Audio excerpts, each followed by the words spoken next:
प्रचोदया। देवतुल्य आइयो माँ शक्ति। आज स्वाध्याय चंद्रगमन क्रमांक 970, दिन मंगलवार, तारीख 9 जुलाई 2024। और आज हमारे बीच में आदरणीय श्री आर्यन पांडे साहब, जो हैदराबाद में इस समय। और आज का जो विषय है श्रीमद् भागवत का प्रथम स्कंद का पार्ट 3। आज आपका पार्ट 3 है। चलो 3 लिख दी। हाँ, तो आज ज्यादा समय लेते हो आदरणीय पांडे साहब निवेदन करते हैं आज का 2 दिन जारी का। आदरणीय पांडे। हो सर्वप्रथम गायत्री मंत्र का उच्चारण करते हैं। ओम भूर्भुवः स्वः तत्सवितुर्वरेण्यं भर्गो देवस्य धीमहि धियो यो नः प्रचोदयात्। अब मैं 2 वैदिक मंत्रों से अपने लिए, आप सबके लिए प्रार्थना करता हूं प्रभु से। ओम विश्वानि देव सवितर्दुरितानि परासुव यद्भद्रं तन्न आसुव। ओम अग्ने नयसु पथारा ये अस्मान् विश्वानि देव वयुनानि विद्वान् योयोध्यस्मज्जुहुराणमेनो भूयिष्ठान्ते नम उक्तिम विधेम। हे सकल जगत के उत्पादक प्रकाश स्वरूप परमात्मन, आप हमारी सारी बुराइयों को, दुर्व्यसनों को, आपत्तियों को दूर करें और जो कल्याणकारी हो वह हमें प्राप्त कराएं। हे सबसे अग्रणी अग्नि स्वरूप परमेश्वर, आप हमारे सारे कर्मों को जानते हैं। आप हमको सन्मार्ग पर ले चलते हुए समृद्धि प्राप्त कराएं। हम आपको बारंबार प्रणाम करते हैं। ओ सदैव की भांति श्री अरविंद शर्मा जी का आभार, जिन्होंने यह सत्संग करने के लिए हम सब लोगों को जोड़ रखा है। उसी के साथ ही साथ आप जितने उच्च बौद्धिक स्तर के व्यक्तित्व हैं, श्रोतागण के रूप में जो सुनते भी हैं, हम सबको उत्साहित करते हैं, उन सबको मैं प्रणाम करता हूं, अभिनंदन करता हूं। ईश्वर की बड़ी कृपा है हम सब लोगों का, विशेष रूप से मैं तो अपने समझता हूं मेरे पुण्यों का बहुत बड़ा उदय है कि मैं श्रीमद् भागवत पर अध्ययन कर रहा हूं और जो कुछ मेरी समझ में आया है उसको मैं आपके सामने प्रस्तुत कर रहा हूं। पुण्यों का उदय इसलिए भी है कि ये सब भगवत प्रेरणा से होता है। जैसा मैं पहले बता चुका हूं, इसमें श्री अरविंद शर्मा जी बहुत बड़ी प्रेरणा है। भगवान ने इनको एक टूल बनाया कि उन्होंने श्रीमद् भागवत के ऊपर भी मुझे बोलने का अवसर दिया, प्रेरणा दी मुझको। जितना मैं भागवत का बारे में समझा हूं, आपने बताया मेरे परिवार में बहुत सालों से ये सब था और मैंने भी इसे बहुत गहराई से देखा है, लेकिन यह मैं अवश्य अनुभव करता हूं कि और जितने शास्त्रीय ग्रंथ हैं वो भी जब आप पढ़ेंगे अपनी रुचि के अनुसार तो आपको एक सात्विक प्रेरणा देते हैं। उसी तरह से श्रीमद् भागवत एक ऐसा ग्रंथ बनाया जो भक्ति प्रधान होते हुए भी इसके अंदर ज्ञान और वैराग्य को रखा। सुखदेव जी जैसे अवधूत ने, परमहंस ने इसको परीक्षित को सुनाया, मैत्रेय जी से ज्ञानी ने विदुर को सुनाया, और शौनक जैसे वृद्ध जो कुलपति थे इतने बड़े गुरुकुल के, उनको सूत जी ने सुनाया। तो ये ज्ञान का जो भंडार है, इसको आप आगे चलेंगे, अभी तो हम शुरू में ही प्रवेश कर रहे हैं, देखेंगे कि बड़ा आनंदमय है, सरल है, अवगाहन के योग्य है और अपनी भावनाओं को बढ़ाता है। और साथ ही साथ यह उपदेश वो देता जाता है जैसे कि मैं योग वासिष्ठ में जो अद्वैत वेदांत के ऊपर बोल चुका हूं, गीता में जो आप पढ़े हैं, ये उपनिषदों में जो हमने सुना है, विवेक चूड़ामणि में जो पढ़ चुका हूं, वो सब कुछ आपको दिखाई पड़ेगा कि इसमें बड़े रुचि के तरीके से बताया गया। मैं कुछ पहले भी मैंने कहा कि मैं इसका कथा वाला भाग जो बोलते हैं जैसे कथावाचक, उसके रूप में न रख के, रुचिकर वाले बात न रख के, इसकी जो सार की बात है, जो संदेश कहा गया है, वह मैं आपके सामने प्रस्तुत करने का प्रयास कर रहा हूं। मैंने प्रथम स्कंध वक्तव्य 1 लिखा था इसलिए कि आज मैं प्रयास करूंगा कि जो महात्म्य है श्रीमद् भागवत का, जो पद्म पुराण के 6 अध्याय बताए गए, उनको 2 बार तो मैं बोल चुका हूं, उनको समाप्त करके मैं वास्तविक ग्रंथ में आज प्रवेश करूं। इसलिए मैंने वो प्रथम स्कंद का वक्तव्य 1 लिखा था, मेरा मंशा ये था। तो कहानी ये चल रही थी कि भाई भक्ति के 2 पुत्र ज्ञान और वैराग्य को तरुणावस्था जगाने के लिए जब श्रीमद् भागवत के सप्ताह यज्ञ का आयोजन किया गया, उसमें भी सनकादि ऋषियों ने नारद जी को सुनाया, तब यह प्रकरण चल रहा था। सूत जी बताते हैं कि सनकादि जी ने नारद जी को सुनाया, उसमें सब उसका तरीका बताया गया कि कैसे कैसे होना चाहिए सप्ताह का। श्रीमद् भागवत 7 दिन में जो बोला जाता है वो, मैं तो 7 दिन का नहीं है, मैं तो धीरे धीरे जितने भी समय मिलेगा शनै शनै इसमें आगे बढ़ूंगा, जिससे कि अधिक से अधिक जो सारांश है उसको मैं पढ़ सकूं, समझ सकूं, आपके सामने रख सकूं। अस्तु। तो जब सनकादिक ने नारद जी को गंगा किनारे हरिद्वार में जब श्रीमद् भागवत का श्रवण किया, बताया, तो उन्होंने ये देखा कि कथा के अंत में ज्ञान वैराग्य भक्ति को बहुत पुष्टि मिली। देखिए, मैं पहले कह चुका, प्रतीकात्मक है, आप स्त्री के रूप में समझिए, क्योंकि स्त्री करुणामय होती है, वात्सल्यमय होती है, उसमें भावना ज्यादा होती है, इसलिए ये स्त्री कह दी। ज्ञान वैराग्य पुरुष वाले होते हैं, थोड़े से भावनाओं की कम होती है, तो हम कहते हैं ज्ञान और वैराग्य शुष्क थोड़े से हैं।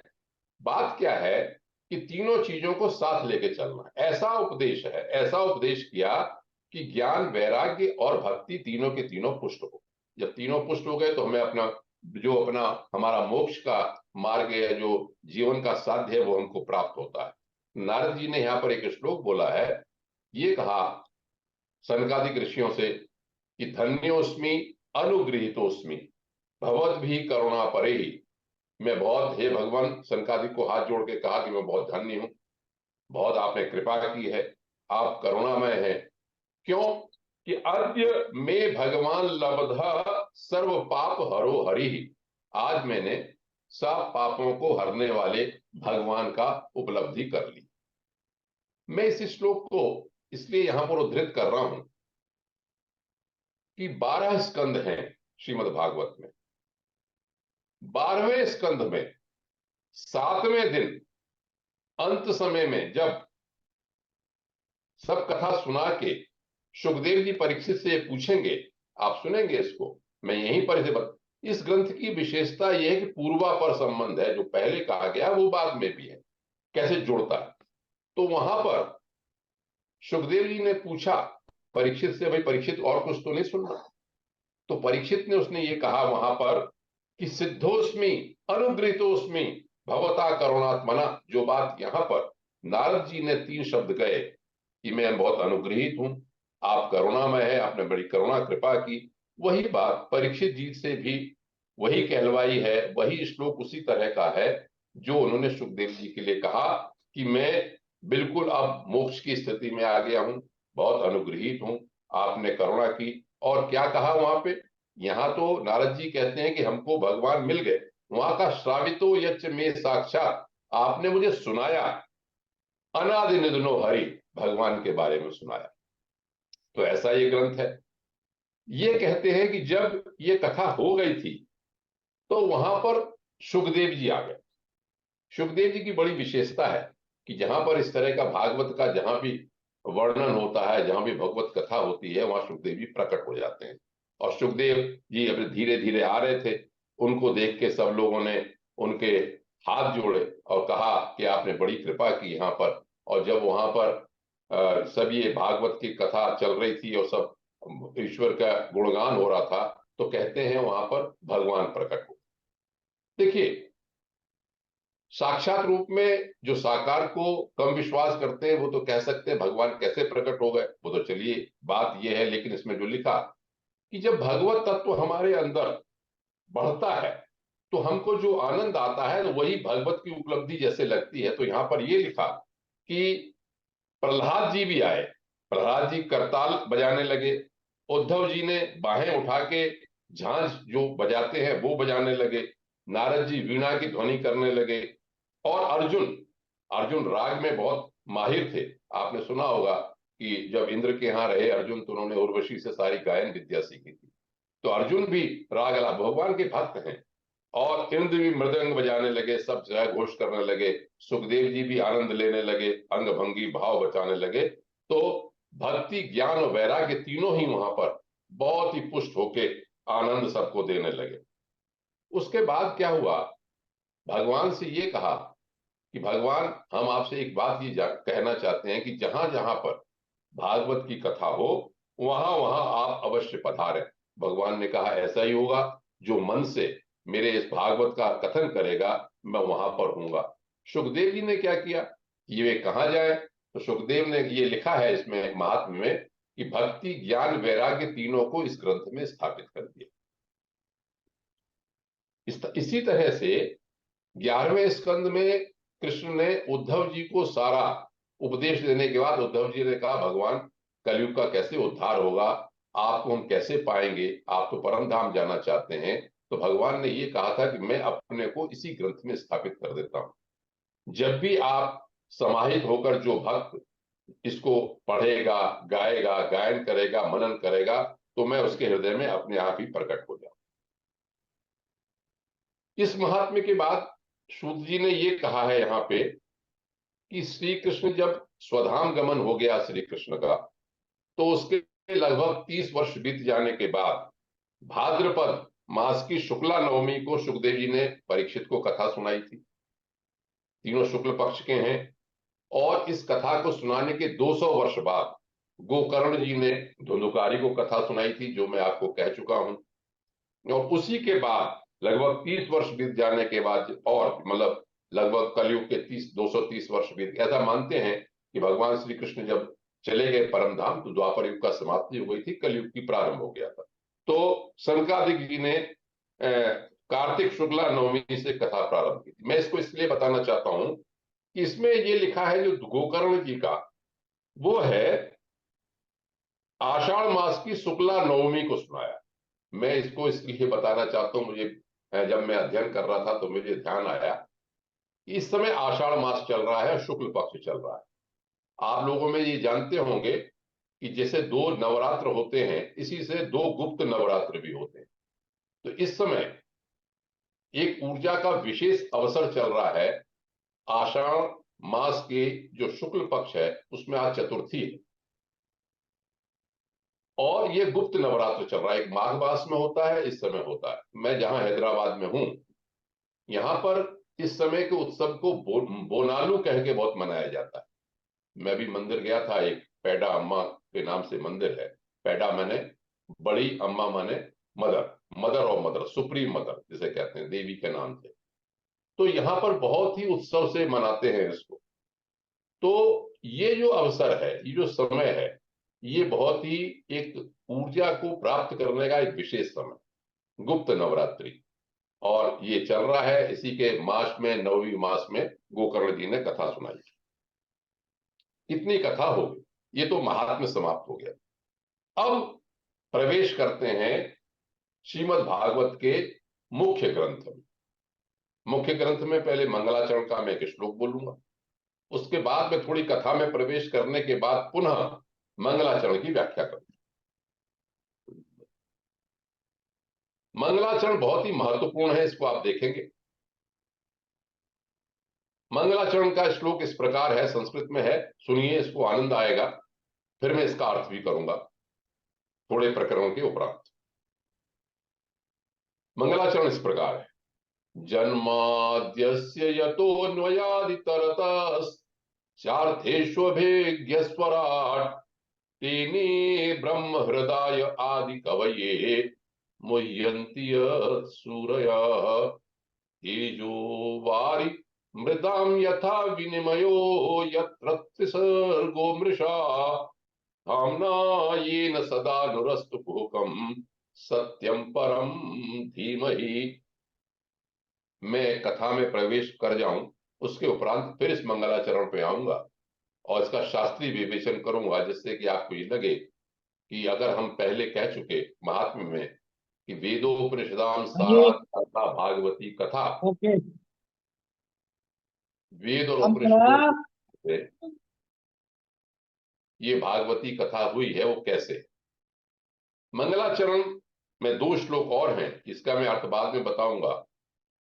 कथा में प्रवेश करते हैं, जिसे प्रथम स्कंद मैंने लिखा है, तो कथा में प्रवेश करने के उपरांत फिर उस पे लौट के मैं मंगलाचरण की व्याख्या पर आऊं। कथा इस तरह प्रारंभ होती है कि नैमिषे निमिष क्षेत्रे ऋषय शौनकादय सत्रम स्वर्गाय लोकाय सहस्रम अमसा अभासा तथा अमासत। ऐसा हुआ कि नैमिषारण्य जो पुण्य क्षेत्र है, इस समय भी नैमिषारण्य क्षेत्र है, देखिए शौनकादि ऋषियों ने भगवत प्राप्ति की इच्छा से 1000 वर्ष में पूरे होने वाले एक महान यज्ञ का अनुष्ठान किया। यज्ञ की भी पद्धति है, ये भी मानते हैं कि कर्मकांड से भी, यज्ञ से द्वारा भी भगवान की प्राप्ति हो सकती है। तो जहां पर इस सत्र होता है, वहां पर यह भी विधान है कि यज्ञ होगा तो भगवत कथा भी होगी, कोई ना कोई शास्त्र का श्रवण जरूर होगा। तो एक दिन उन्होंने क्या किया, प्रातः काल का अग्निहोत्र किया, नित्य निवृत्त किया, सूत जी बैठे थे, सूत जी का पूजन किया शौनकादि ऋषियों ने, उनके ऊंचे आसन पर बिठा के आदर किया और प्रश्न किया। ये प्रथम अध्याय जो है, प्रथम श्रीमद् भागवत का प्रथम स्कंद का प्रथम अध्याय है। प्रथम अध्याय में श्लोक हैं 23। शौनकादि ऋषियों ने सूत जी से प्रश्न पूछे। कई श्लोक हैं, इसको संक्षेप में 6 प्रश्नों में कर दिया गया। यहां पर यह नहीं लिखा कि 6 प्रश्न पूछे, अलग अलग पूछे, लेकिन हम जो संक्षेप करते हैं तो संक्षेप में ये कहते हैं कि भाई उन्होंने 6 प्रश्न पूछे थे। उसमें क्या पूछा, किम श्रेय, ये श्लोक इसमें नहीं है, इन श्लोकों को सारांश करके ये श्लोक बनाया गया कि हे भगवान सूत जी, आप ये बताइए कि अब कलयुग आ गया, आयु थोड़ी हो गई है, आप तो सारी गुप्त बात जानते हैं, तो आप ये बताइए कि कल्याण क्या है, मनुष्यों के लिए श्रेय क्या है, श्रेय की बात बताइए। इस श्रेय के बारे में उपनिषदों ने भी सब व्याख्या की है। कठोपनिषद में नचिकेता ने जब पूछा यम से, तीसरा जब वर मांगा, तब वहां पर श्रेय और प्रेय की बात हुई है कि एक प्रेय मार्ग होता है संसार का, एक श्रेय मार्ग होता है। उपनिषदों में आगे चल के ईशावास्यवृत्ति से विद्या, विद्या भी कहा, संभूति असंभूति भी कहा, आगे चल के तरह तरह से इसको उपनिषदों ने बताया कि श्रेय क्या है। तो हम मनुष्यों का कल्याण किस चीज में होगा ये बताइए। और दूसरा पूछा शास्त्र सारः किम, शास्त्रों का सार क्या है, ये बताइए। और कह स्वावतार प्रयोजनम, भगवान जो अवतार लेते हैं उसका प्रयोजन क्या है। किम कर्म, हम मनुष्य साधारण है, हमको क्या करना चाहिए। के अवताराश्च, अवतार अगर लिए हैं तो कौन कौन से अवतार हैं, उनका भी वर्णन हमको बताइए। और धर्म कम शरणम गतः, भगवान कृष्ण यहां से जब परम धाम को चले गए, कलयुग का प्रारंभ हो गया, तो धर्म किसकी शरण में गया। तो भगवान ने किस तरह से ये 6 प्रश्न भगवान के बारे में या भगवान के उत्सुकता को बढ़ाने के लिए सूत जी में उन्होंने 6 प्रश्न किए हैं, ये विभिन्न श्लोकों में बोले गए। इन मैं देख रहा हूं कि राजेंद्र कुमार जी यहाँ पर उपस्थित हैं, तो थोड़ा सा विषय का परिवर्तन करता हूं, मंगलाचरण की ओर आता हूं। राजेंद्र कुमार जी अगर मेरी बात सुन रहे हो तो मैं उनके एक प्रश्न का उत्तर देना चाह रहा था। राजेंद्र कुमार जी, आप प्रश्न सुन रहे हैं मेरी बात को? वीडियो ऑफ है उनकी। अच्छा वीडियो, चलिए चलो बाद में बताते हैं, पहले मैं अपने मंगलाचरण की बात करता हूँ, ऐसा ना हो ना उसमें हो। तो ये 6 प्रश्न जब किए उन्हें, तो इसके उत्तर में क्या कहा गया ये मैं आगे बढ़ूंगा। अब मैं आता हूं मंगलाचरण के ऊपर, कि मंगलाचरण का क्या मतलब है, क्या महत्व है, क्या बात है। देखिए, कुछ बातें शास्त्रीय रूप में मंगलाचरण के बारे में मैं बताता हूं। मंगलाचरण आप सब में जानते हैं कि जब भी हम कोई काम करते हैं, ग्रंथ शुरू होता है तो मंगलाचरण बोलते हैं, मंगल का आचरण, मंगल जिससे हो उस चीज को। लेकिन देखिए, शास्त्रीय क्या कहते हैं, शास्त्रीय रूप से यह कहा जाता है कि अगर शब्द को कहे मंगल को, तो मगी गतौ शब्द से मंगल बनता है, और मंगम लाती, मंग को नाश करता है, इसे भी मंगल बनता है। दोनों का अर्थ समझ लीजिए, थोड़ा सा संस्कृत की बात रहेगी, लेकिन आप एक नई बात सुनेंगे तो आपके दिमाग में रहेगा कि भाई मंगल का मतलब क्या है। गतौ, गति के बारे में पहले बता चुका हूं, 3 अर्थ होते हैं, ज्ञान, गमन, प्राप्ति। हमें ब्रह्म के बारे में ज्ञान हो, उसकी तरफ जाने का मार्ग मिले, और उसकी हमको प्राप्ति, तीनों बातें, ये भी मंगल का अर्थ है। मंगलाचरण में यह कहते हैं, मंग शब्द को कहते हैं, मंग कहते हैं सांप को, सांप की जैसे गति होती है। तो जन्म मरणादि रूपम सर्पणम, जन्म और मरण हमारा हो रहा है, इस सर्प का जो लाती नाश करता है उसे मंगल है। जब हम स्तुति करते हैं, मंगलाचरण करते हैं, तो अपने जन्म और मरण से हम दूर जाना चाहते हैं, भगवान को प्रसन्न करना चाहते हैं। मंगलाचरण के 3 भी प्रयोजन भी बताए शास्त्रों में। यह कहा कि एक तो मंगलाचरण से विघ्न विनाश होना चाहिए, विघ्न का नाश होना चाहिए, और दूसरा कहा उस मंगलाचरण में जो इष्ट देवता है उसका स्मरण होना चाहिए, और तीसरा कहा कि उस मंगलाचरण से यह पता लगना चाहिए कि जो हम ग्रंथ का मंगलाचरण कर रहे हैं उसमें प्रतिपाद्य वस्तु क्या है, उस ग्रंथ की। तीनों चीजें, इन तीनों चीजों को ध्यान रखिए, और उस मंगलाचरण का जो श्लोक मैंने बोला था उसको मैं थोड़ा सा बताने का प्रयास करूंगा अपनी ओर से, जैसा जितना भी बता पाता हूं। मंगलाचरण की शुरुआत होती है, देखिए,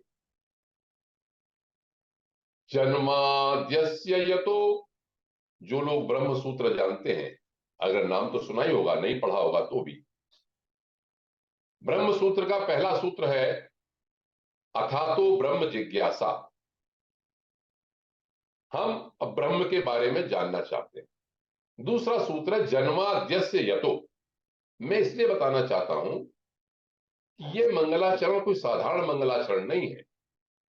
ब्रह्म सूत्र जैसे ग्रंथों का और वेदांत का जो भी प्रकरण है उसको बताने वाला और गायत्री को स्थापित करने वाला मंगलाचरण। जन्माद्यस्य यतो का अर्थ क्या हुआ कि जिस तत्व से इस पूरे ब्रह्मांड का जन्म होता है, जन्म होता है, स्थिति होती है और प्रलय होती है। जन्माद्यस्य यतो, जिस तत्व से सृष्टि, स्थिति और प्रलय होती है वो, तो जन्माद्यस्य यतो से प्रारंभ हुआ। उसके आगे अर्थ क्या है, अर्थ इसका समझ लीजिए। अर्थ ये है कि अन्वयादि तरतः, इसका अर्थ यह है कि सभी जितने भी हमें पदार्थ दिखाई पड़ रहे हैं उनमें वो अनुगत है, वो तत्व, वो स्थित है, और जो अव्यक्त पदार्थ, असत पदार्थ है, उनसे हमारा ये अलग तत्व है। ये जड़ नहीं है, चेतन है, ये परतंत्र नहीं है, स्वयं प्रकाश है, स्वराट। ये ऐसा तत्व है, परम तत्व, जो स्वयं प्रकाश है। और ब्रह्मादि इत्यादि को उनने केवल संकल्प मात्र से अपना वेद का ज्ञान दिया। एक बात और कही कि भाई एक ऐसा तत्व है कि बड़े बड़े ऋषि मुनि भी मुह्यंत यत सूर्य, इसमें मोहित हो जाते हैं। मुह्यंत यत सूर्य, जब मैंने अभी कठोपनिषद की बात बताई थी, तो जैसे ही नचिकेता ने तीसरा वर मांगा, ये बताओ भाई आत्मा कौन है, क्या है, ये यम प्रेते विचिकित्सा मनुष्य, कि जब मर जाता है तो क्या होता है उसका। तो यम ने बहुत कुछ कहा और बाद में कहा देखो देवता लोग भी इस जगह जो है वो मोहित हो जाते हैं, बता नहीं पाते। इस भागवत में ये कहा है कि यदि विज्ञासया युक्ता मुह्यंत कवयो ही तक, ये ब्रह्म तत्व ऐसा है कि इसके बारे में हर कोई नहीं बता सकता है। परमेश्वर किसी के पाप पुण्य को ग्रहण नहीं करता, अज्ञान के द्वारा ज्ञान ढका है, प्राणी उससे मोहित हो जाते हैं। और इस मोह का शंकराचार्य ने ये व्याख्या की, जैसे मोह्यंत यह सूत्र है, जैसे हम लोग मोहित कैसे हैं। तो शंकराचार्य क्या कहते हैं कि भाई मैं करता हूं, मैं इस काम को कराऊंगा, मैं भोजन करूंगा, मैं भोजन कराऊंगा, ये जो अविवेक है हमारा, यही मोह है एक तरह से। मतलब संक्षेप में कहें तो कर्तृत्व भाव जो है वही मोह है। इसको इसके बाद इसका ये पहले तो उन्होंने कह दिया कि भाई जन्म सृष्टि स्थिति प्रलय जिस तत्व से होती है, मैं इसको सत्यम परम धीमहि पे ले जाना चाहता हूं, इसलिए मैं बता रहा हूं मंगलाचरण कैसे महत्वपूर्ण है, किस तत्व के बारे में इसमें श्रीमद् भागवत में कहा है कहानी कहने से पहले मंगलाचरण में।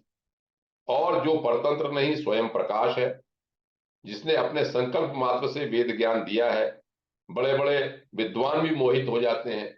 और आगे क्या लिखा कि जैसे सूर्य की किरणें पड़ रही, गर्मी पड़ रही है मरुथल में, वहां जल का भान हो जाता है, और जल में स्थल का भान हो जाता है, स्थल में जल का भान हो जाता है। तो त्रिगुणमयी जो जागृत स्वप्न सुषुप्ति की सृष्टि मिथ्या होने पर भी सत्ता प्रतीत होती है, सत्यवत प्रतीत होती है, लेकिन फिर भी इसको करने वाला जो तत्व है माया से बिल्कुल अलग है, माया को बनाने वाला जो मायातीत है वो जो उससे अलग है।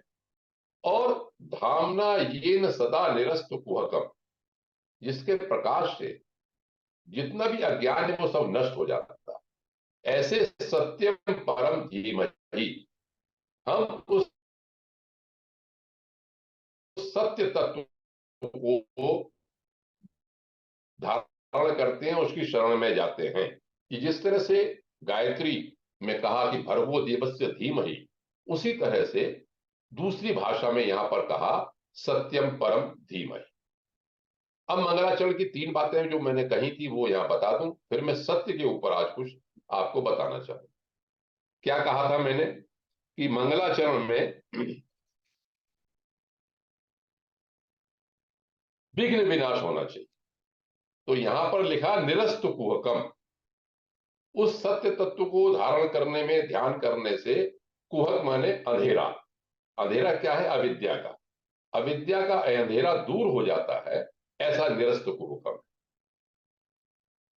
दूसरा, इष्ट देवता का विधान क्या है, इष्ट देवता का विधान है परम सत्य, सत्यम परम धीमहि। मैं इसलिए बता रहा हूं कि जो लोग ये कहते हैं भाई नहीं श्रीमद् भागवत में कुछ नहीं, आप इन सब चीजों को आगे जब मैं कथा में बढ़ूंगा तो ये जो मंगलाचरण है ये आपके ध्यान में रहेगा कि क्या चीज इतनी बड़ी कही है, इसी तत्व की विस्तृत व्याख्या है पूरे पूरे ग्रंथ में। आज हो सकता है कि मैंने चूंकि 6 प्रश्न बता दिए, थोड़ा रुचिकर आपको कम लगे, शास्त्रीय लगे, लेकिन ये जानना जरूरी बहुत। और सत्य की व्याख्या तरह तरह से कैसे हो सकती है ये भी जानना जरूरी है। तो विघ्न विनाश क्या होता है, अविद्या का नाश हो जाता है, प्रकाश में हमारा मन में सब बिल्कुल प्रकाश ही प्रकाश हो जाएगा। इसमें देवता क्या है, अधिष्ठान क्या है, परम सत्य है। और प्रतिपाद्य वस्तु क्या है, ये ग्रंथ क्या बताना चाहता है, ग्रंथ बताना चाहता है ब्रह्मात्मक बोध रूप वस्तु का प्रतिपादन करता है कि हम ब्रह्म तत्व को, हम अपने तत्व को जान जाएं, यही बात इसको बताना चाहता है। अब एक बात मैंने कुछ नोट्स बनाए हैं सत्य के ऊपर, सत्य की बात को जरा व्याख्या करते हैं, सत्य क्या है। तरह तरह के ग्रंथों से मैंने लेके ये देखा है। इसमें देखो, सत्य सब जानते हैं कि सत्य बने, अधिकतर ये समझते हैं सच्चा बोलना, जो सच्ची बात है वो बोलना, लेकिन नहीं, इसको विस्तार से समझेंगे तो क्या है। मुंडक उपनिषद ये कहता है सत्येन लभ्यस तपसा येष आत्मा, सत्य के द्वारा ये आत्मा प्राप्त होती है। मतलब सत्य साधन भी है लेकिन सत्य साध्य भी, सत्य ही प्राप्त करना है हमको। सत्य पंथा व्यतीतो देवाना यत्र तत् सत्य से परमम निधानम, हम वहां पर जाते हैं जहां सत्य ही का पूरा पूरा ज्ञान है। इसीलिए तैत्तिरीय उपनिषद में ये कहा सत्यम ज्ञानम अनंतम ब्रह्म, सत्य को आप तरह तरह से जाने कि सत्य ही वो ब्रह्म है। एक दूसरा बड़ा रुचिकर बात इसमें मिलेगी, वो है तैत्तिरीय उपनिषद। तैत्तिरीय उपनिषद में एक ऐसी व्याख्या सत्य की लिखी जिसमें सब कुछ सम्मिलित किया। मैं हिंदी में उसे बता देता हूं।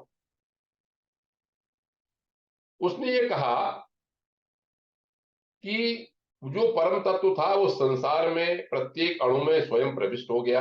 अब यहां पर सत्य की व्याख्या करते हैं। ये व्याख्या जो हम समझते हैं कि सत्य में केवल सत्य तक ही सीमित है, उससे अलग थोड़ी व्याख्या, विस्तृत व्याख्या है। देखिए क्या कहा इसमें कि जो मूर्त था दिखाई पड़ता है और जो नहीं दिखाई पड़ता है वह भी वही हो गया। जो बताया जाता है, जो नहीं बताया जाता है, जिसमें आश्रय देने वाले हैं, न आश्रय देने वाले हैं, जो चेतना युक्त हैं और जो जड़ पदार्थ हैं, वो सब भी सत्य है। एक और बात यहां पर कही कि सत्य भी है और असत्य भी है। बस मुझे यहां पर बहुत कमाल की बात लगी कि जो सत्य भी है और अनृत लिखा है, इसमें अनृत शब्द लिखा है, झूठ भी। जो अगर आपको सत्य दिखाई पड़ता है वो भी और झूठ दिखाई पड़ता है वो भी, वो सब कुछ उसी का रूप है। सब कुछ सत्यम अभवत, सत्य स्वरूप परमात्मा हो गया। यहां पर यही लिखा है इसमें कि भाई ये परमात्मा जो है, यह जो कुछ देखने सुनने में आता है, आप जो कुछ समझ में आता है, वो सब सत्य स्वरूप परमात्मा है। ऐसे ही सत्य स्वरूप परमात्मा का यहां पर ध्यान किया गया। अब जहां तक श्रीमद् भागवत, तो मैंने उपनिषदों में इसलिए बताया कि जब मैं कहता हूं कि वेद उपनिषद का सार है, तो सत्य तत्व को इस तरह समझना चाहिए कि जो कुछ भी है, जैसे ईशावास्यम इदम सर्वम, बहुत छोटी सी बात बार बार हम बोलते हैं, ईशावास की सब कुछ यही है। तो इसी को इसमें यहां पर कहा कि हम उस सत्य तत्व का ध्यान करते हैं, धारण करते हैं। श्रीमद् भागवत के दृष्टि से एक बड़ी रुचिकर बात मैं बताना चाहता हूं यहाँ पे कि जब श्री कृष्ण भगवान, अब श्री कृष्ण भगवान को तो आप किस तरह से सब लोग अपना समझते हैं कि प्रायः तो लोग यही समझते हैं कि भाई हुए, महाभारत वाले महाभारत समझते हैं, गीता वाले गीता के रूप में समझते हैं, द्वारका वाले में राजा के रूप में समझते हैं, योगी योगी के रूप में समझते हैं, गोपियों के रासलीला वाले जिन्होंने अभी तत्व सामने आएगा वो नहीं समझते, उसे समझते हैं कि भाई ये तो बाल लीला करने वाले थे। लेकिन 10वें स्कंध में जब मैं आगे आऊंगा तो भगवान जब गर्भ में आए देवकी जी के, तो देवताओं को इस समझ में आ गया कि भगवान प्रकट होने वाले। तो वहां पर देवताओं ने आके गर्भ स्तुति की है। ये 10वें स्कंध में है, दूसरे अध्याय में है। स्तुति तरह तरह से है, कैसे भी कर ले, लेकिन एक महत्वपूर्ण श्लोक वहां पर बोला गया जो इस सत्य तत्व से मेल खाता है, सत्यम परम धीमहि से मेल खाता है। इस श्लोक का मैं उदाहरण करूंगा, उसके बाद में आगे और चीज बताऊं। देखिए श्लोक में बोल देता हूं, उसका फिर अर्थ बताता हूं संक्षेप में। वहां पर देवताओं ने जो स्तुति की उसमें एक बड़ा महत्वपूर्ण श्लोक बोला जो इस मंगलाचरण के सत्यम परम धीमहि से मेल खाता है। मैं इस बात पे जोर देना चाहता हूं इस ग्रंथ में कहानी किस्से सुनाने से पहले कि हमें हमेशा ये ध्यान रखें इस ग्रंथ को पढ़ते समय कि इस ग्रंथकार का उद्देश्य है उस परम तत्व को बताना, सत्य तत्व को बताना, उसी को जागृत करना, भक्ति ज्ञान वैराग्य को स्थापित करना और ब्रह्म तत्व को स्थापित करना। वहां पर एक बड़ा महत्वपूर्ण श्लोक आता है और इसे जितने भी कथाकार हैं वो भी बड़े बोलते हैं इसको कह कह के बार बार, लेकिन इसका अर्थ समझ लीजिए। क्या कहा, जो मैंने बात अभी तैत्तिरीय उपनिषद की बताई वो लगभग लगभग उन्होंने हर तरह से वहां पर कही। क्या कहा सत्यव्रतम सत्य परम त्रिसत्यम सत्यस्य योनिम नियतम च सत्ये सत्यस्य सत्यम हृद सत्य नेत्रम सत्यात्मकम त्वाम शरणम प्रपन्ना। भगवान श्री कृष्ण आने वाले हैं दशम स्कंद में, अवतार लेने वाले हैं, प्रकट होने वाले हैं, गर्भ में आए हैं। और क्या कहा गया इस मंगलाचरण से, मैं दशम स्कंद की कहानी जोड़ता हूं जो अभी बहुत दूर है, बाद में आएगी 9 स्कंदों की कहानी के बाद। क्या कहा इसमें, सत्य 9 बार प्रयोग हुआ। हिंदी में अर्थ बताता हूं। देवता लोग ये कहते हैं कि आप हे भगवान सत्य संकल्प हैं, आप जो संकल्प करते हैं सत्य। दूसरा कहा सत्य ही आपकी प्राप्ति का श्रेष्ठ साधन है। जैसे मैंने अभी बताया कि मुंडक उपनिषद ने कहा सत्य ने लभ्य तपसा ये से आत्मा, सत्य ही साधन है और सत्य ही साध्य है। तो सत्य के द्वारा ही सत्य को प्राप्त किया जाता है, ये कहा। और ये भी कहा कि सृष्टि के पूर्व, प्रलय के पश्चात, संसार की स्थिति के समय ये तीनों अवस्थाएं असत्य हैं, तो भी आप इनमें सत्य रूप से स्थापित रहते हैं। जो हम मंगलाचरण में कह सके वो दशम स्कंद में देवता लोग स्तुति में उस बात को कहते हैं। फिर कहा कि पृथ्वी, अब तेज, मरुत, व्योम, ये पंच महाभूत जो हैं, ये दृश्यमान भूत हैं, इन सत्यों के भी आप सत्य हैं, ये सब आपके कारण ही हैं जितने भी हैं। फिर एक बात और कही, अंतर्यामी रूप से आप इनमें विराजमान हैं। जो मैंने बताया 33 उपनिषद में उन्होंने कहा कि वो सृष्टि बनाई और स्वयं प्रवेश कर गए। और मैंने ईशावास्य कहा कि ईशावास्य विदम सर्वम, भगवान सब जगह। ये भी कहा कि ये दृश्यमान जगत है, इसका परमार्थ स्वरूप आप ही हैं। देखा जाए तो आप ही को प्राप्त करने का ध्येय है हमारा। आप ही मधुरवाणी है। मधुरवाणी क्या? वेदवाणी। वेदवाणी भी आप है। समदर्शन के प्रवर्तक हैं। सबको समान समझना, सबको जानना, सब में परमात्मा तत्व को देखना, वो भी प्रेरणा आप ही देते हैं, वही प्रवर्तन करते हैं। फिर कहा सत्यात्मकम त्वाम शरणम प्रपन्ना। हे भगवान कृष्ण, आप सत्य रूप हैं, हम आपकी शरण में आते हैं। ये यहां पर मंगलाचरण का पहला श्लोक का अर्थ है। अब दूसरी बात, दूसरे श्लोक को मैं हिंदी में ही बता देता हूं कि क्या कहा। कि व्यास देव द्वारा ये जो निर्मित है, जैसे मैंने बताया प्रतिपाद्य वस्तु क्या है, तो दूसरे श्लोक में ये कहा गया कि मोक्ष पर्यंत फल की कामना से रहित परम धर्म का निरूपण हुआ इस ग्रंथ। और तीनों तापों को, आदि भौतिक, आदि दैविक, आध्यात्मिक, तीनों तापों को नाश करने वाला है, परम कल्याण करने वाला है। जैसे ही आप इस शास्त्र का श्रवण करते हैं, मनन करते हैं, भगवान आपके हृदय में विराजमान हो जाते। उसके बाद एक बहुत अच्छा श्लोक श्रीमद् भागवत के बारे में कहा गया कि भागवत है क्या। उसका अर्थ यह है कि हे भक्तजनों, श्रीमद् भागवत वेदवाणी का, उपनिषदों का पका हुआ फल है। उसे तोते ने खाया हुआ है। तोता कहते हैं सुखदेव। आप जैसे पढ़ते हैं कि आम जैसे लगा हुआ है, तो आम कहते हैं तोता काट आम है तो वो मीठा हो गया होगा। तो कहते हैं क्योंकि सुखदेव ने कहा है अपनी वाणी से, इसलिए परमानंद जो आनंद है भगवान का, जो अमृत उनकी रस की वर्षा है, उससे पूर्ण है। इसमें कुछ नहीं, फल में तो गुठली भी होती है, छिलका भी होता है, इसमें ऐसा एक ये है कि सब रस ही रस है। इस रस को कोई त्याज्य नहीं है, इस रस का बार बार पान करो, यह मूर्तिमान रस है। इसकी थोड़ी सी व्याख्या मैं कर दूं, 5 मिनट है अभी मेरे पास। अभी कथा में आगे से फिर प्रवेश करेंगे। भगवान के जो 6, वो शौनकादि ऋषियों ने जो 6 प्रश्न किए हैं, उनके बारे में क्या कथा चली है वो है। लेकिन आप सब ज्ञानी लोग हैं, तो इसको समझिए, इस बात को। फिर वही बात आती है कि उपनिषदों से या भगवत तत्व से कैसे जोड़ते हैं।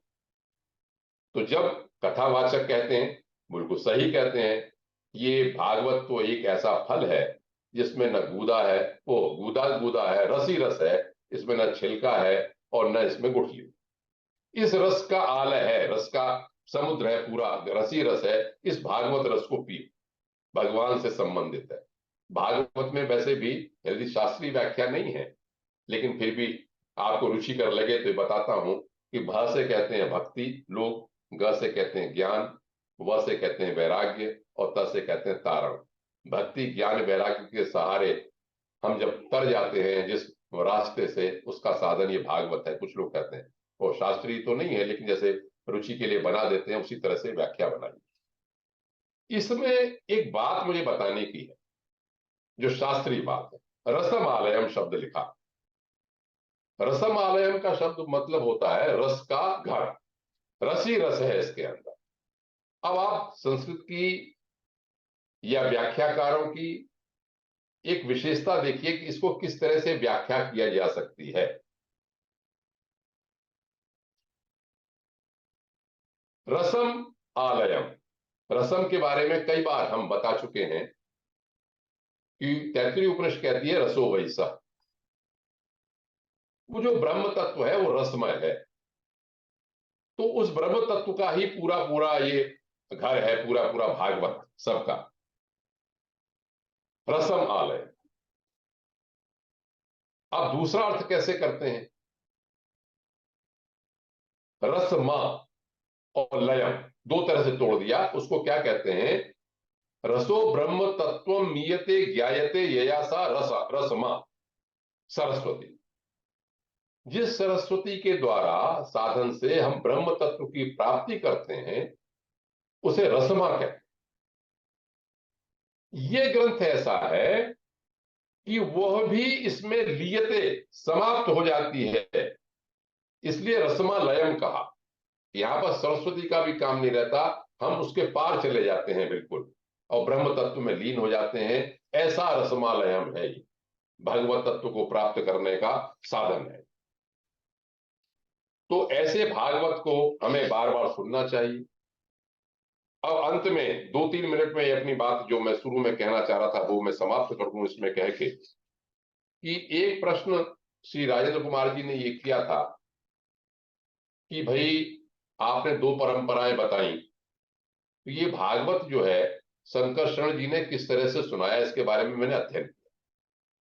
फिर परंपरा के ऊपर आता हूं मैं कि देखो, भगवान जब श्री कृष्ण परम धाम जा रहे थे, 11वें स्कंध का उन्होंने उपदेश किया और वही उपदेश किया जो नारायण रूप ने ब्रह्मा जी को दिया था। वहां पर लिखा है यद सूरयो भागवतम वदंती आदि देश अरविंदाक्ष आत्मन परमाम स्थिति, आत्म तत्व का उपदेश किया। कहानी किससे अपनी जगह है। हम जब आत्म तत्व को बताना चाहते हैं तो अपनी अपनी बुद्धि से, अपनी अपनी शैली से, तरह तरह से बताते हैं। तो ये संवाद उद्धव जी ने विदुर जी को बताया कि भगवान कृष्ण ने मुझे बताया। तब एक दूसरी परंपरा जो चली, जो मैंने बताई थी कि शंकरशरण जी ने सनत कुमार को बताया। सांख्यायन, सनत कुमार जो थे वो सब निवृत्ति परायण थे, उन्होंने सांख्यायन को बताया। वहां पर एक शब्द लिखा कि भगवान की विभूतियों का वर्णन करने के लिए, भगवान के विभिन्न प्रकार का वर्णन करने की इच्छा से संसार में सांख्यायन ने पाराशर और बृहस्पति को सुनाया और पाराशर जी ने पुलस्त मुनि के कहने से मैत्रेय जी को सुनाया, मैत्रेय जी ने विदुर को सुनाया। तो 3 परंपराएं इसमें हो गई कि शौनक जी के कहने से सूत जी ने सुनाया जिसको, सुखदेव ने परीक्षित को सुनाया, उद्धव जी को श्री कृष्ण भगवान ने भी बताया और मैत्रेय जी ने विदुर को बताया। इस ग्रंथ में जितनी सारी शैलियां हैं उन सबका समावेश किया गया है। मेरा कहना यह है, जो मैंने पढ़ा समझा, कि जो भी ये ग्रंथ है, विभिन्न लोगों ने जो भी बात कही वो व्यास जी ने सूत जी और शौनक के संवाद के रूप में समावेश कर लिया है इसका तरह तरह से। उन्होंने ये कहा कि भगवान कृष्ण ने ये कहा उद्धव से कि तिरोधाय प्रविष्टो यम श्रीमद भागवतार्पणम अपने तेज को इसी भागवत में उन्होंने स्थापित कर दिया है। और इसके सेवन करने से, श्रवण करने से, पाठ करने से, दर्शन करने से पाप नाश होते हैं। भगवान कृष्ण कहीं गए नहीं। एक श्लोक बड़ा प्रसिद्ध श्लोक इसमें बोलते हैं कि द्रौपदी से परित्राता येन कौरव कश्मलात। जब द्रौपदी परेशान में पड़ गई, कौरवों के संकट में आ गई, तो उसको बचाया जिन्होंने। और पालिता गोप सौंदर्य, और गोपियां जो थी उनकी भी रक्षा की, उनका भी पालन किया। स कृष्ण क्वापि न गतः, वह कृष्ण कहीं नहीं गया है, हमको चिंता नहीं करनी चाहिए, क्योंकि भगवान कृष्ण ने अपना पूरा तेज इस भागवत में ही स्थापित कर दिया। इसलिए ये भागवत का महत्व है। मैंने 6 प्रश्न बताए कि क्या कहा। शौनकादि ऋषियों ने जब पूछा सूत जी से, तो 6 चीजें पूछी। किम श्रेय, श्रेय क्या है, कल्याण कैसे होगा हमारा। शास्त्र सारा किम, शास्त्रों का सार क्या है। कह स्वावतार प्रयोजनम, भगवान के अपने अवतारों का प्रयोजन क्या है। किम कर्म, हमको कलयुग में क्या करना चाहिए। के अवताराश्च, वो अवतार क्या है। और धर्म कम शरणम गतः, वो धर्म जब कलयुग शुरू हो गया, वो धर्म किसकी शरण में गया है। वो ये 6 प्रश्न उन्होंने किए। इन 6 प्रश्नों की आज मैंने भूमिका बना दी।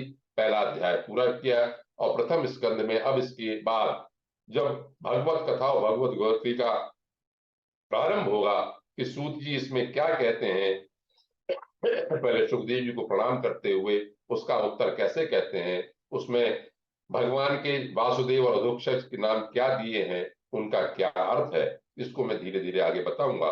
आ सकता है, हो सकता है आज आपको थोड़ा सा शास्त्रीय लगे, लेकिन मेरा उद्देश्य यही है कि मैं श्रीमद् भागवत को शास्त्र के, वेद और उपनिषद के और गीता, श्रीमद् भगवत गीता के परिप्रेक्ष्य में ही मैंने पढ़ा है, उसी को मैं प्रस्तुत करना चाहूंगा। कहानी तो बहुत साधारण है, वो सब मैं बताता जाऊंगा आपको, लेकिन जहां जहां सार होगा वहां वहां आपके सामने रखूंगा। तो इसी कामना के साथ कि मुझे तो बहुत अच्छा लग रहा है, मैं कहता हूं भगवान के मेरे तो पुण्य उदय हुए हैं, जो मैं भगवान के ऐसे ग्रंथ का अध्ययन करने जा रहा हूं। और इसमें पूरे में ज्ञान, वैराग्य, भक्ति का पूरा उदय होना निश्चित है। इसको पढ़ते हैं तो बहुत ही आह्लाद होगा। और ध्येय वही है जो सत्य तत्व है, जिन्होंने ग्रंथों में तरह तरह से उसे कहा है, उसी को प्राप्ति होती है। तो मैं आज का वक्तव्य इसी बात के साथ समाप्त करता हूं। सत्यम परम धीमहि। 12 स्कंधों के बाद भी, पूरा ग्रंथ कहने के बाद भी व्यास जी यही कहेंगे, सत्यम परम धीमहि। ये कमाल की बात है। उसी सत्य को हम ध्यान करते हैं। जैसे भर्गो देवस्य धीमहि है, उसी तरह से ये ग्रंथ सत्यम परम धीमहि है। और भगवान ऐसी कृपा करें कि मेरे अंदर, आप लोगों के अंदर उसी सत्य तत्व की धारणा हो, जिससे कि हमारा इस संसार में, इस जन्म में कल्याण हो जाए। यह कह के मैं आज के वक्तव्य को समाप्त हो। बहुत बहुत धन्यवाद आदरणीय आनंद पांडे साहब। सभी लोग अनम्यूट हैं, कोई भी प्रश्न पूछ सकते हैं। बाद में 2 शब्द हमारे देव ऋषि साहब बोलेंगे, किसी का कोई प्रश्न पूछ सकते हैं।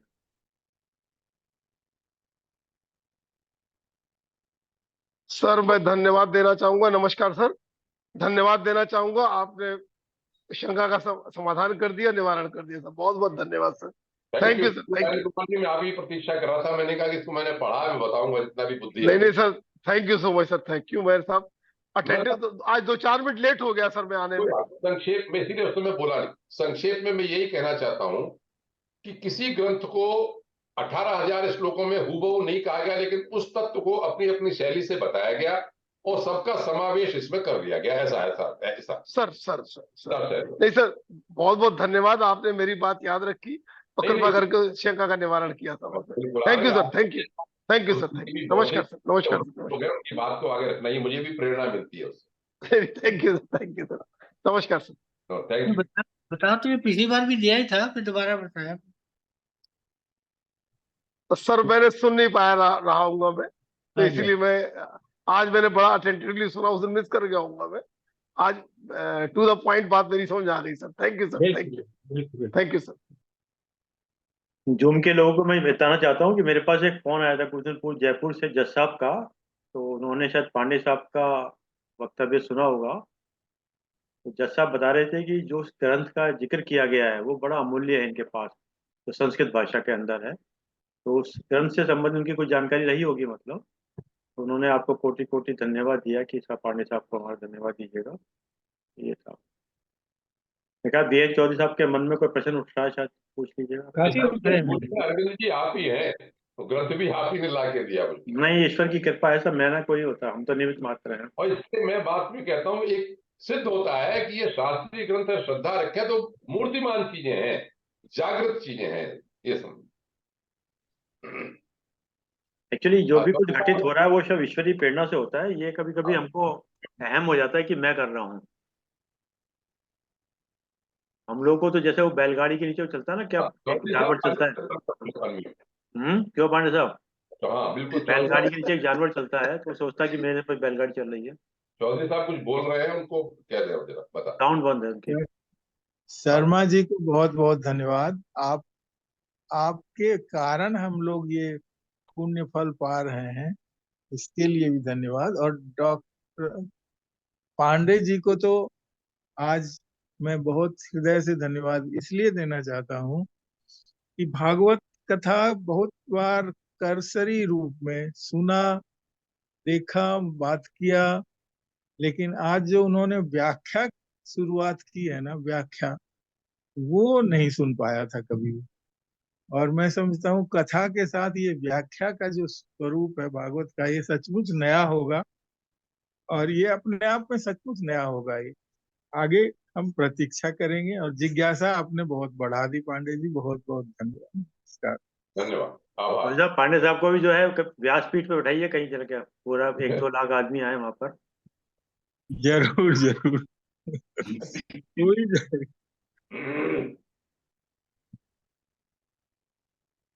चलिए साहब, और कैसे साइकिल साहब आपका कोई प्रश्न बन रहा है? मुस्कुरा रहे हैं आप। नहीं, मुस्कुराना तो चाहिए हर एक को, जिंदगी मुस्कुराने के लिए ही है। मैं तो अभी पहले तो ये इन चीजों में कभी पढ़ा नहीं। अब मैं समझने की कोशिश करूं। जिज्ञासा, जैसे चौधरी साहब ने कहा कि जिज्ञासा हमारे अंदर आ रही है, तो मुझे भी जिज्ञासा हो रही है जानने के लिए, और इच्छा। और जब थोड़ा समझने लगूंगा तो फिर प्रश्न वगैरह पूछा करूंगा।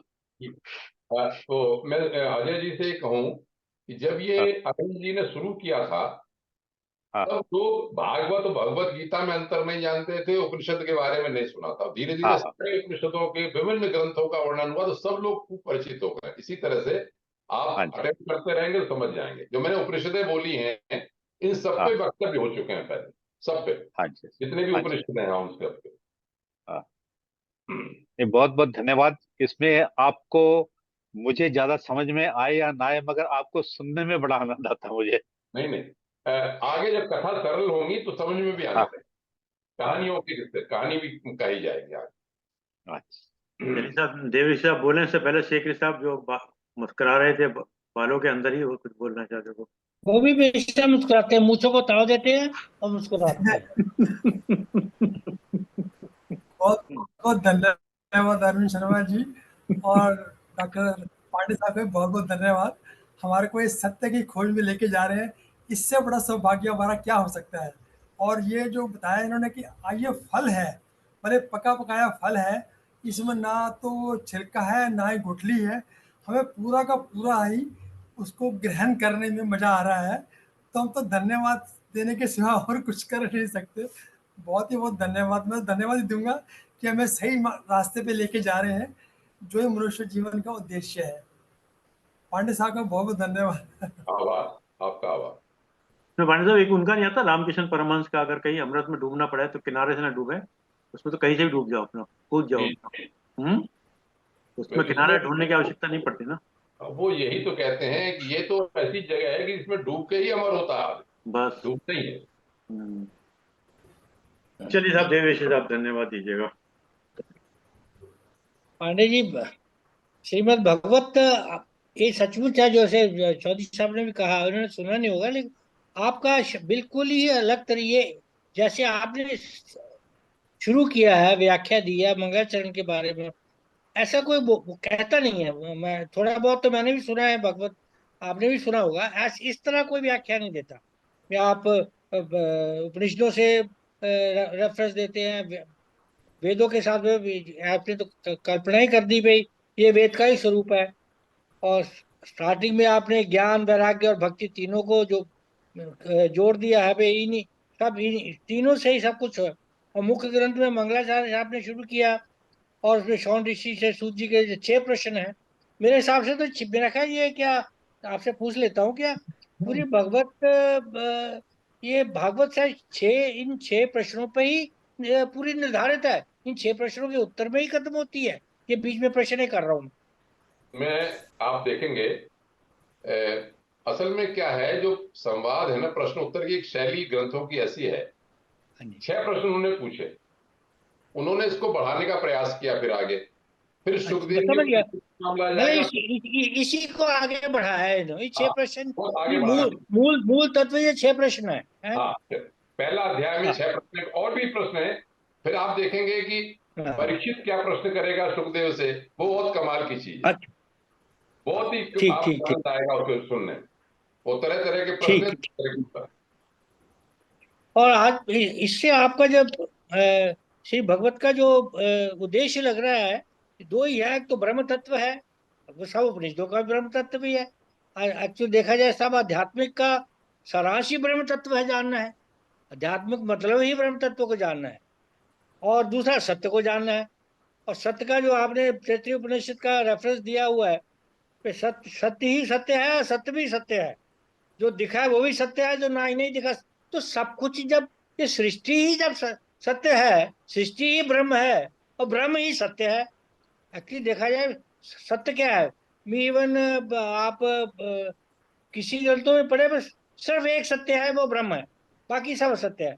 लेकिन असत्य भी ब्रह्म है, असत्य भी सत्य है, तो सब कुछ ब्रह्म है। तो जो है वो भी नहीं वो है, जो नहीं है वो भी सत्य है। तो है ब्रह्म, सब कुछ ब्रह्म है, ये सृष्टि ही ब्रह्म है।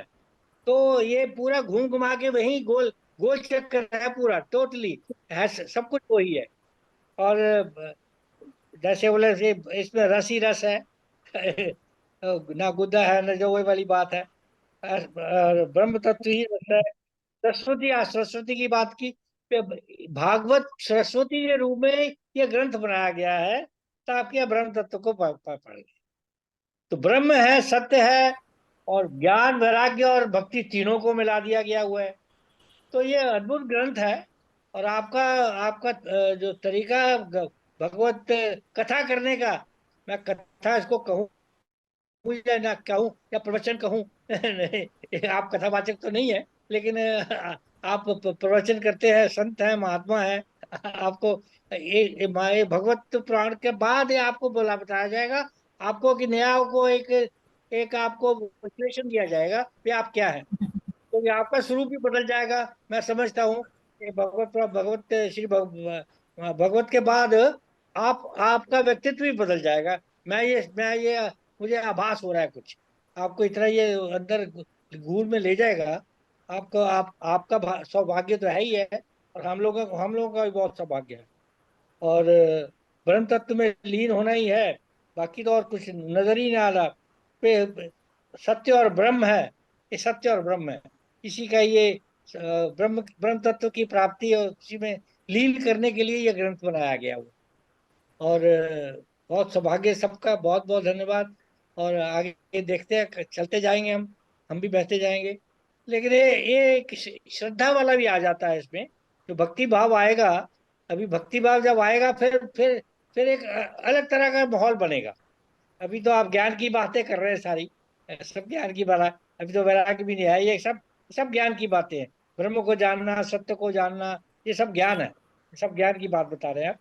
और जब भक्ति और वैराग्य में जाएंगे तो और भी लीन हो जाएंगे। और सैगल साहब को आस्ता आस्ता उसी नाव में बिठा के हम साथ ले जाएंगे, ऐसा कि हाँ, साहब। मैं तो भागवत में ता का इंतजार कर रहा हूँ, कब हम तर जाएंगे, तारण हो जाएंगे। हाँ, ये कंटिन्यू जर्नी। बहुत बहुत धन्यवाद हाँ, पांडे जी, पांडे। हाँ, बहुत बहुत धन्यवाद आदरणीय देवेश साहब, बहुत बहुत धन्यवाद आदरणीय आर्यन पाटिल साहब, आपने समय निकाल के समय दिया।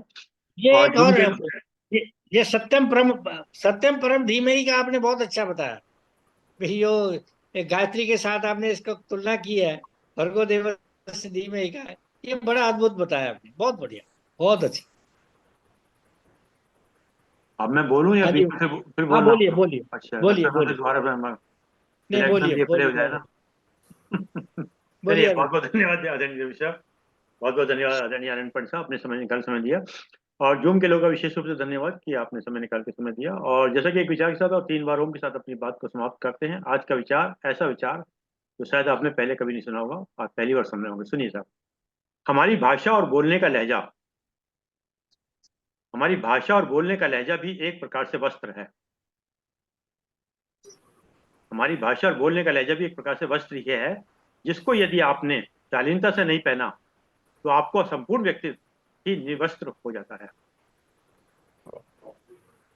जिसको अगर आपने शालीनता से नहीं पहना तो आपका संपूर्ण व्यक्तित्व ही निवस्त्र हो जाता है। बहुत बढ़िया, वाह वाह सर, वाह, वाह। आइए 3 बार का उच्चारण करते हैं।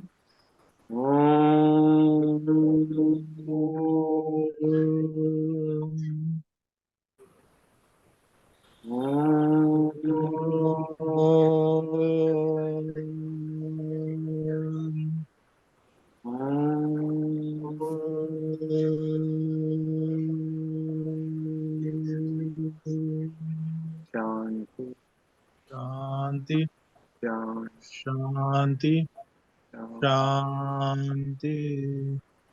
सभी प्रणाम सर।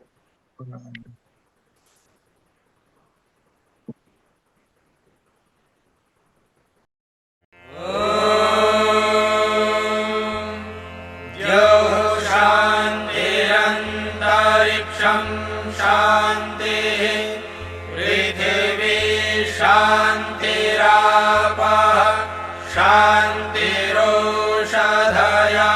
शान्तिः वनस्पतयः शान्तिर्विश्वे देवाः शान्तिर्ब्रह्म शान्तिः सर्वं शान्तिः शान्तिरेव शान्तिः सा